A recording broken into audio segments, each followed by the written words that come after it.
아주 오래전부터 천산과 바이카로 일대에 환국이라는 나라가 있었는데 기원전 4000년경 환국의 왕자가 왕에게 청하기를 이제 아침에 땅으로 내려가 나라를 세워 다스리고 싶다 하여 허락을 받았습니다.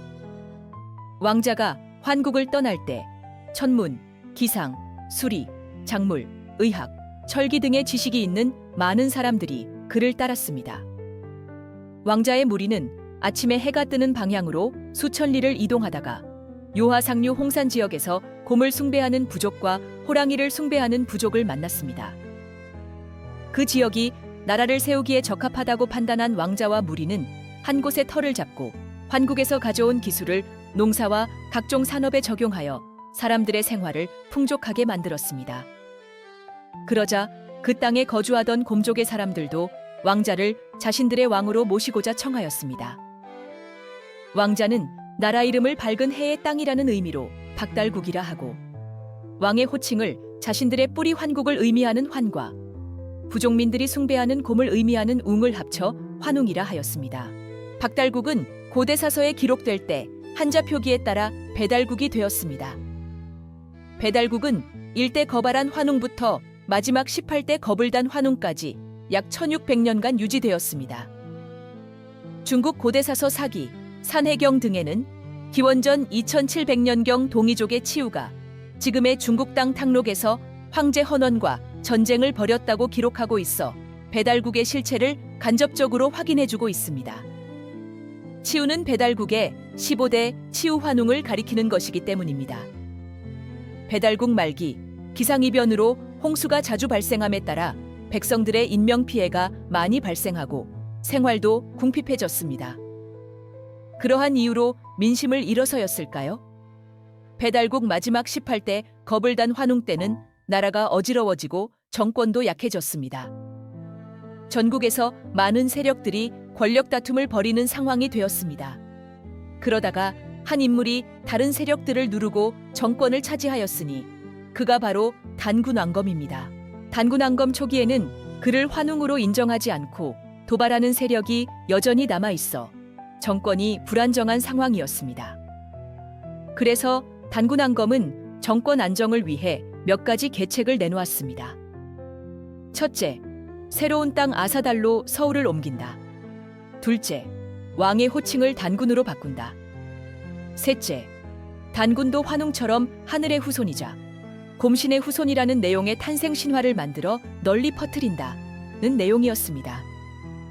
나라 이름은 아사달의 한자 표현에 따라 조선으로 호칭되었고 그때 만들어진 탄생 신화가 우리가 역사 시간에 배워온 단군 신화의 일부인데 요약하면 아래와 같습니다.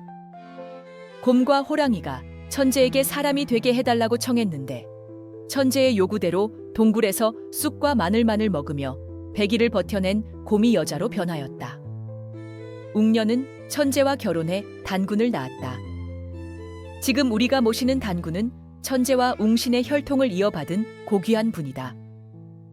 내용으로 보면 단군 신화보다 2000년 후에 만들어진 예를 들면 신라를 건국한 혁거세가 알에서 태어나고 왕으로 추대되었다거나 고구려 주몽이 동부여에서 도망가다 강을 만나 위급하여 소리치니 물고기들이 수면으로 떠올라 다리를 만들어 주었다는 신화보다 허구성이 과하지 않은 것 같은데요.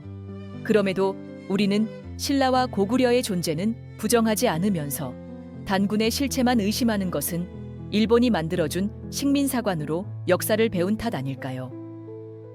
단군 왕검이 기원전 2333년 아사달을 중심으로 세운 조선은 그 후 47명의 단군이 2000년 넘게 다스려 오다가 한나라의 유민인 위만이 조선의 일부를 차지하며 자신을 조선왕이라 칭하자 그와 구분하기 위해 고조선이라 불렸다는 설과 이성계가 한반도에 나라를 세우고 그 이름을 조선이라 하면서 이전의 조선을 고조선으로 부르게 되었다는 설이 있습니다.